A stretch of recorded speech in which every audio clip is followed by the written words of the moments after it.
네, 선유. 조형예술과 자연의 관계, 쉘링. 이 책을 중고로 사려고 세 군데 주문을 넣었는데 세 군데 다 주문 취소를 당했어요. 그러니까 온라인으로 이 책의 중고를 사기가 굉장히 지금 불가능한데 이거를 못 샀다 했더니 그 철학과 선배가 자기가 전자책 사놓은 게 있다 하면서 저한테 보내줬습니다. 그래서 제가 쓱 훑어보다가 한 3페이지만 좀 읽어드리면 될 것 같다 싶어서 그래서 부분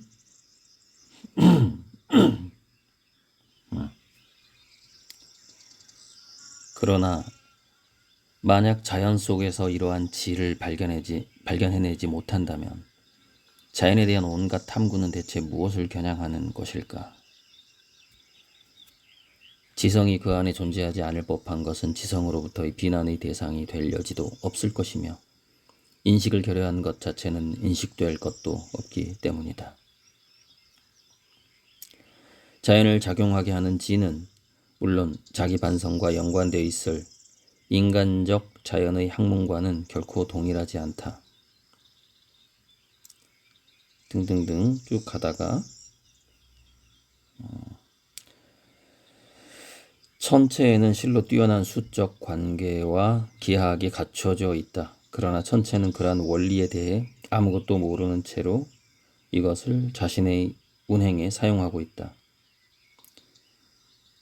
이건 좀 아닌데.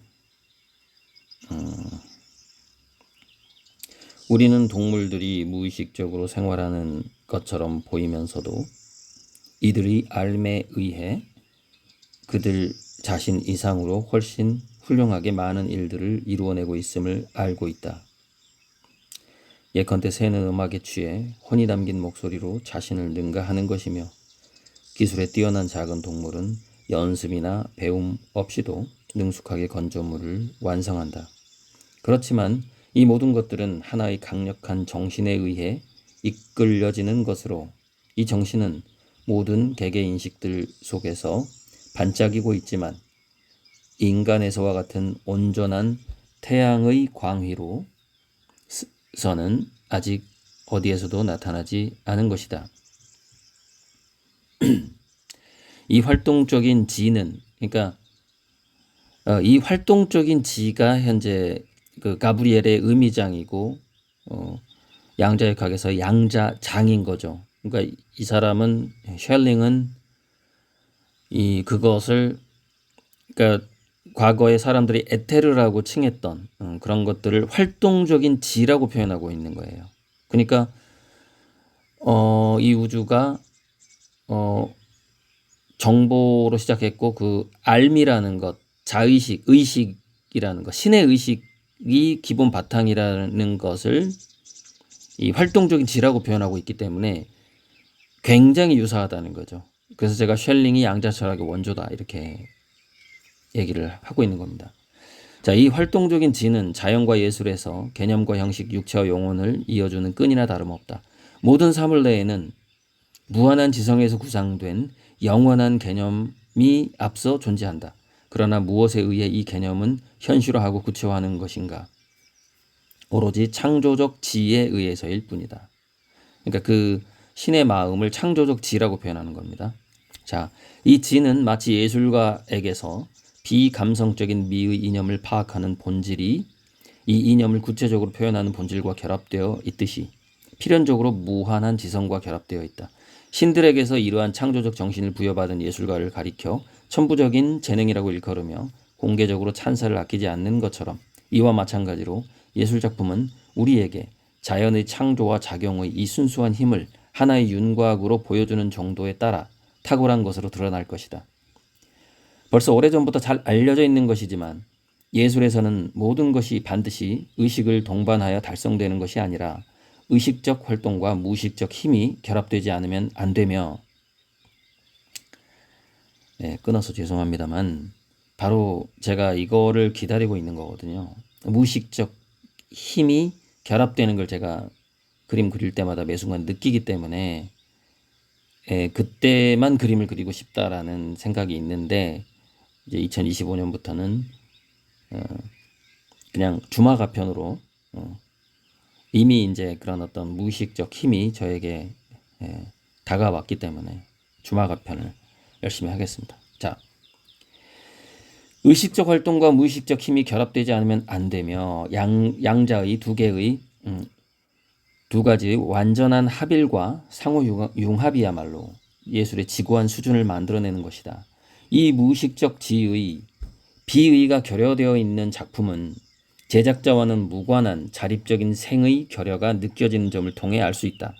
요게 이제 우리 사역의 육법에서 말한 기운생동이 이상하게 없는 것 같은, 그림에서 뭔가 영혼이 빠진 것 같은, 뭔가 이게 생동감이 안 느껴져. 그게 뭐냐면은 그 그림은 바로 그 활동적인 지, 그 신의 의식, 무의식적인 힘, 여기 좀 빠져 있는 거예요. 그래서 생의 결여가 느껴진다, 이렇게 표현하잖아요. 이거를 에스프리라고 말해요. 평론가들은 에스프리, 영혼성, 신의 숨결 같은 거예요. 신의 영혼성이 느껴져야 돼, 그림에서. 자, 왜냐하면 거꾸로 이 지가 작용하고 있는 곳에서 예술은 그 작품의 지성의 최고도의 명석함과 더불어 또한 자연 작품이 유사하게 지니는 저 규명하기 어려운 실제성을 부여하기 때문이다. 자연에 대한 예술가의 상황은 자주 다음과 같은 진술로 설명되어 왔다.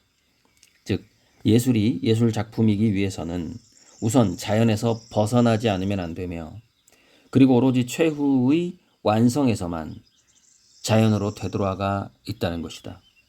이 진술이 진정으로 의미하는 것은 우리에게 다음과 같은 것 이외의 그 무엇도 아닌 것으로 보인다. 즉, 모든 자연 존재들에서 생생한 개념이 존재하되 그것은 맹목적으로밖에 작용하지 않는다는 것이다. 만약 이 생생한 개념이 예술가에게서도 동일하게 작용한다면 예술가는 자연 일반과 다른 점이 아예 없게 될 것이다.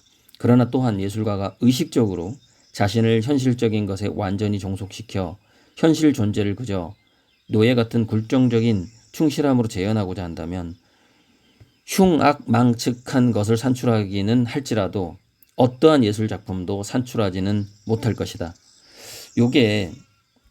이게 뭐냐면은 제가 그림 독촉하지 말라고 할 때 그 말이 이렇게 만들어 버리거든요. 그러니까 예술가를 자꾸 이제 약간 이상적인 상태, 무의식적인 상태, 어떤 신적인 지와 함께 그림을 그리고 싶은데 내 그림 왜 안 줘요? 이러면 이게 현실적인 존재로 탁 타락해 버린 거예요. 그 순간에. 지금 그 얘기를 하고 있는 건데 흉악망측해지는 거예요. 흉악망측한 걸 산출하게 되는 심리 상태로 빠져버리는 거예요. 그래서 차라리 내가 환불해 주겠다 이렇게 된 거거든요. 예전에. 자, 그러므로 예술가는 산물 또는 피조물로서의 자연으로부터 벗어나지 않으면 안 되지만, 그러나 이는 자신을 창조적인 힘으로 고양하고 이 힘을 정신적으로 파악하기 위함이다. 이를 통해 예술가는 순수한 개념의 세계로 날아오르는 것이다. 예술가가 피조물의 세계를 떠난다고 해도 그것은 다시금 1000배의 이득을 얻어 이것을 되찾고 또 바로 이런 의미에서 자연으로 복귀하기 위함이다. 제가 이제 1000배만배 보답하겠다라는 것은 그런 좋은 그림이 나와야만 1000배만배 보답을 해드릴 수가 있는 거거든요. 그러니까 정말 재밌게도 200년 전에 쉘링이 여기 보면은 인간이 태양의 광이, 온전한 태양의 광이로서 그것을 예술 작품에 나타낼 수 있다, 이런 표현을 하죠. 이런 표현. 그리고 의식과 무의식이 결합되어야만 한다. 그래야만 그 생의 결여가 느껴지지 않는다, 작품에서, 이런 얘기를 하고 있고, 그리고 예술가가 현실적인 것에 종속돼 버리면 흉악망측한 것을 산출하기 시작한다. 이런 얘기를 하고 있고, 그리고 예술가가 이제 피조물의 세계를 떠난다. 이 얘기는 뭐냐면 이제 그 철학적 개념적으로 뭘 표현할까라는 걸 고민하는 거죠. 그냥 피조물이 있는 거를 풍경화 정물화 그리는 수준이 아니라 그걸 떠나는 거죠. 떠났다가 내가 그래 난 눈동자의 우주를 그려야만이 이 어떤 지금까지 역사상 그 어떤 화가도 잡지 못한 바로 그 컨셉, 신의 지혜에 다다르는 그런 컨셉을 내가 표현할 수 있겠구나 라는 걸 얻어가지고 다시 돌아온단 말이죠. 그래서 거기서 1000배의 이득을 얻어서 복귀하는 거예요. 그래서 제가 눈동자에 또 이제 별 그리고 사물을 그리는 것 같죠. 하지만 저는 이미 거기서 1000배의 이득을 가지고 돌아온 거예요. 자, 사물이 4명 가운데 작용하되 형식과 형태를 통해 단지 상징적으로밖에 말해주지 않는 저 자연 정신을 예술가는 어쨌든 본받으려고 노력해야 하며 이 정신을 생생하게 모방하고 파악하는 한에서만 예술가는 자신에게 있는 진정한 것을 창조한 셈이 된다. 왜냐하면 실제로 작품, 즉 전체를 아름답게 만드는 것이 더 이상 형식이라고 말할 수 없다면 다른 아름다운 다양한 형식들을 합성함으로써 생겨나는 작품들도 전혀 아름답지 않을 수 있기 때문이다. 진정 작품을 아름답게 하는 것은 형식을 넘어선 것, 본질, 보편적인 것이요 내재하는 자연 정신의 눈빛이자 표현이다. 야, 이 쉘링 정말 대단하죠. 진정 작품을 아름답게 하는 것은 내재하는 자연 정신의 눈빛이자 표현이다. 이 쉘링과 고리들의 만남이 이게 역사적인 만남이라는 생각이 자꾸 듭니다.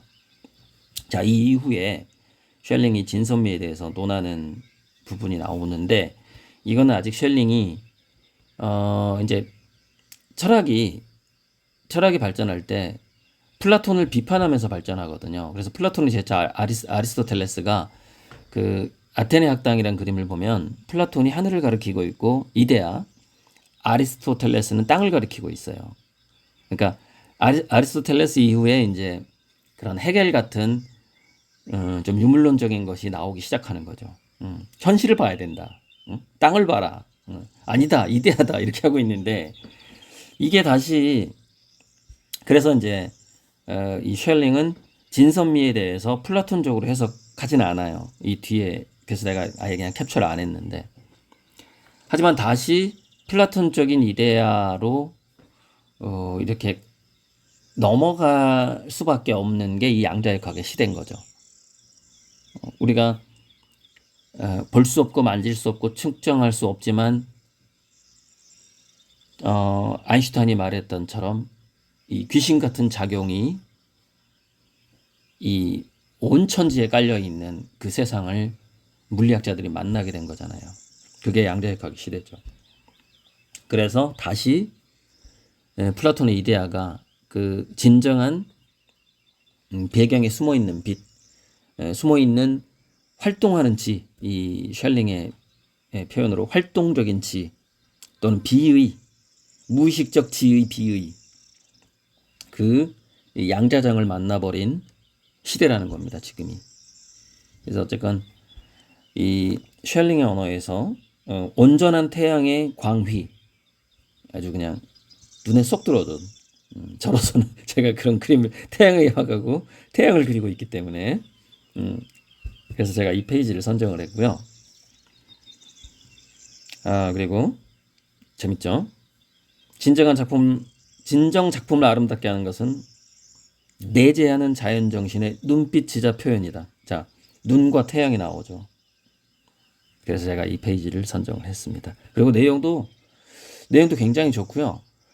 200년 전에 이 철학자들이 예술에 대해서 이런 고민을 했었다. 그런 정도로 한번 생각을 해보시고 늘 이런 고민을 하지 않으면 쉘링이 뭐라 그래요?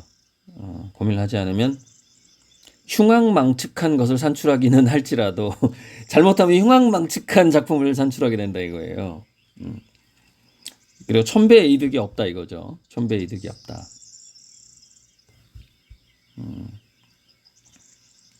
그래서 이 과거의 예술가든 뭐 고호든 고리들이든 간에 바로 이런 참 고민을 많이 했고, 근데 고호는 그것을 기법적으로 풍경화를 그리면서 그런 어떤 활동적인 지를 기법적으로 담고자 노력을 했던 거죠. 그래서 보이는 풍경과 다른 거죠. 고호가 그림을 그리는 기법 자체가. 근데 근본적으로 이제 고리들로 넘어와서는 그것을 눈동자의 우주를 그림으로써 눈동자의 태양을 그림으로써 확실히 그 양자역학적인 개념을 현대적으로 이제 확실히 이렇게 진화해버린 이제 그런 상태인 것이죠. 써뉴.